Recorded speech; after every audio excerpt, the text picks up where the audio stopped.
एक ऐसा हिंदू, एक ऐसा महारथी जिसका परिवार भारत में दर दर भटका। जब ब्रिटिश राज था तो गुलामी की जंजीरों से आज़ाद होकर ये परिवार दर दर भटकने को मजबूर हो गया। कभी केन्या जाता तो कभी इंग्लैंड। ऐसे परिवार का एक लड़का था ऋषि सुनक। जी हाँ, वही ऋषि सुनक जो आज की तारीख में ब्रिटेन के यूके के एक आला पद पर आ चुके हैं, प्रधानमंत्री बन चुके हैं। आखिर वो समय आ ही गया जिसका इंतजार लंबे समय से भारतीयों को था। आखिर बन ही गए भारतीय मूल के ऋषि सुनक ब्रिटेन में प्रधानमंत्री। हार कर भी जो जीत ऋषि सुनक ने हासिल की यूके के दिलों पर एक अलग छाप छोड़ चुकी है। ऋषि सुनक ने ऐसे ही कोई हल्की फुल्की जिम्मेदारी अपने सर पर नहीं ली है दोस्तों, बल्कि ऐसे समय में वहाँ की बागडोर संभाली है जब इकोनॉमिकल और पॉलिटिकल क्राइसिस वहाँ के लोगों को अपनी चपेट में ले रहा था।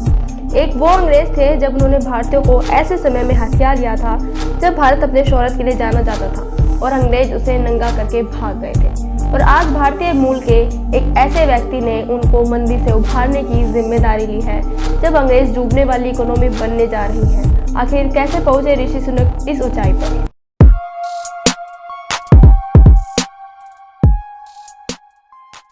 ऋषि सुनक 1980 में जन्मे थे। इनका जन्म इंडिया में नहीं, इंग्लैंड में ही हुआ था। ये खुद भारत में नहीं जन्मे, ना ही इनके पिता का जन्म भारत में हुआ था। इनके पिता का जन्म भी केन्या में हुआ था। इनकी फैमिली उन शरणार्थियों में से थी जो ब्रिटिश इंडिया से जैसे तैसे निकल तो गए थे, लेकिन बहुत लंबे समय तक अपना ठिकाना नहीं ढूंढ पाए थे। किसी एक जगह पर अपना आशियाना तक नहीं बसा पाए थे। इनके दादाजी रामदास सुनक ब्रिटिश इंडिया में पैदा हुए थे और वो भी अविभजित भारत में रहते हुए वो समझ चुके थे कि अंग्रेजों के राज में भारत में अपने परिवार को एक अच्छा जीवन देना नामुमकिन है। इसलिए अपने परिवार को अच्छा जीवन देने की उम्मीद लिए सन 1935 में वो नैरोबी चले गए। वहाँ उन्होंने एक क्लर्क के रूप में काम किया। उनको लगा यहाँ का जीवन ब्रिटिश इंडिया में गुलामी भरे जीवन से तो अच्छा होगा।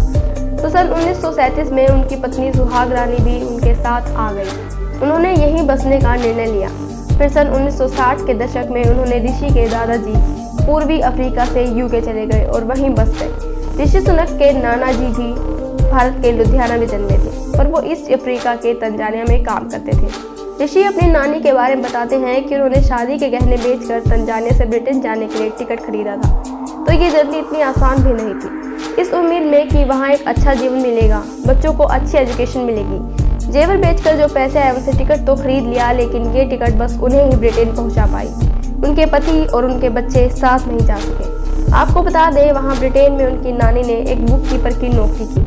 उसी से पैसा जमा किया और अपने पति और बच्चों को तंजानिया से ब्रिटेन बुला लिया। यहाँ उनकी माँ ने खुद कड़ी मेहनत की और खुद को इस काबिल बनाया कि वो यहाँ फार्मासिस्ट बन सके। ऋषि के पिता यशवीर सुनक का जन्म केन्या में हुआ था। इनकी माँ का भी जन्म केन्या में ही हुआ था। दोनों की मुलाकात राष्ट्रीय स्वास्थ्य सेवा के दौरान हुई थी। 1977 में दोनों ने शादी कर ली और दोनों साउथहैम्पटन में बस गए, जहाँ जीवन उतना भी आसान नहीं था। उनके पिता और इनकी माँ दोनों ही वेल एजुकेटेड थे, इसलिए ये फाइनेंशियली ले देकर सेटल हो गए।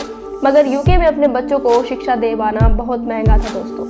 लेकिन ऋषि के पिता जानते थे बिना अच्छी शिक्षा के भविष्य में यहाँ टिक पाना बहुत मुश्किल होगा। 60 के दशक में भारतीय मूल के लोगों को हीन भावना से देखा जाता था। कहा जाता था ये काले कुछ साल पहले तक हमारे गुलाम होते थे और आज ये हमारे साथ बैठे हैं। उस समय यूके में घरों के बाहर लिखा होता था किराए के लिए जगह उपलब्ध है, लेकिन एशियन कालों के लिए नहीं। इसलिए ऐसे माहौल में वहाँ नौकरी करना मुश्किलों से भरा था। ऋषि के अनुसार उनके माता पिता ने उनको और उनके भाई बहनों को अच्छा जीवन देने के लिए बहुत संघर्ष किया है। ऋषि ने एक इंटरव्यू के दौरान बताया कि वो बचपन में अपनी माँ के साथ दवाइयाँ देने का काम किया करते थे।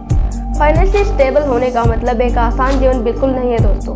उनको याद है कैसे बेस्ट एजुकेशन के लिए इंस्टीट्यूशन की फीस जुटा पाने के लिए दिन रात मेहनत करते थे उनके माता पिता। दोस्तों, ऋषि ने मैनचेस्टर कॉलेज, लिंकन कॉलेज और स्टैनफोर्ड यूनिवर्सिटी से पढ़ाई की है। उन्होंने स्टैनफोर्ड यूनिवर्सिटी में फुल ब्राइट स्कॉलर के तहत पढ़ाई की है, जिसमें उन्हें फंड्स और ग्रांट्स मिलते थे। उन्होंने कई कंपनियों में काम किया, लेकिन एक ऐसा समय भी था जब उन्होंने एक लोकल इंडियन रेस्टोरेंट में एक वेटर का काम भी किया।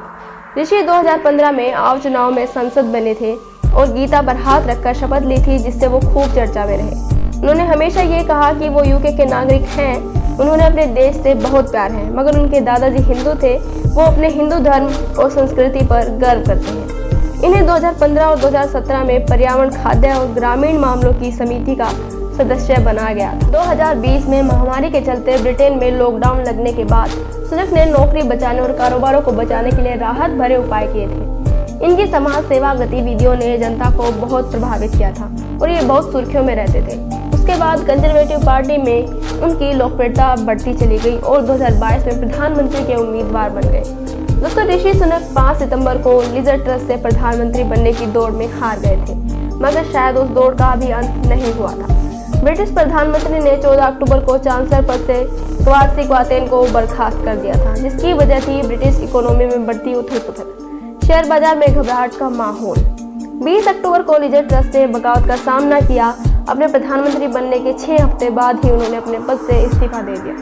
24 अक्टूबर को टैनी मोडर्ट ने प्रधानमंत्री बनने की दौड़ से निकल जाने की घोषणा कर दी और 25 अक्टूबर को महाराजा चार्ल्स तृतीय ने भारतीय मूल के ऋषि सुनक को ब्रिटेन का प्रधानमंत्री नियुक्त कर दिया और ऋषि सुनक ने इतिहास रचा। ऐसा देश जहां भारतीयों को हीन भावना से देखा जाता था, जहां किराए पर मकान लेना भी एक भारतीय के लिए बड़ी चुनौती जैसा था, आज उस देश का प्रधानमंत्री भारतीय मूल से है। ऋषि सुनक ने प्रधानमंत्री बनने के साथ साथ देश को आर्थिक संकट से निकालने की भी शपथ ली। आपको ये भी बता दें कि ऋषि सुनक इन्फोसिस के फाउंडर और इंडियन बिलियनर बिजनेसमैन नारायण मूर्ति के दामाद हैं। ऋषि की शादी नारायण मूर्ति की बेटी अक्षता मूर्ति से हुई है। इन दोनों की कुल संपत्ति ब्रिटेन के अमीरों में इन्हें शामिल करती है। दोस्तों, आपको भारतीय मूल के ब्रिटेन में प्रधानमंत्री बनने पर कैसा महसूस हो रहा है, हमें कमेंट बॉक्स में ज़रूर बताएं। साथ ही वीडियो को ज़्यादा से ज़्यादा शेयर करें। इसी तरह के और जानकारी भरे वीडियोस के लिए हमारे चैनल को सब्सक्राइब करना न भूलें। वीडियो में अंत तक बने रहने के लिए आप सभी का तहे दिल से धन्यवाद।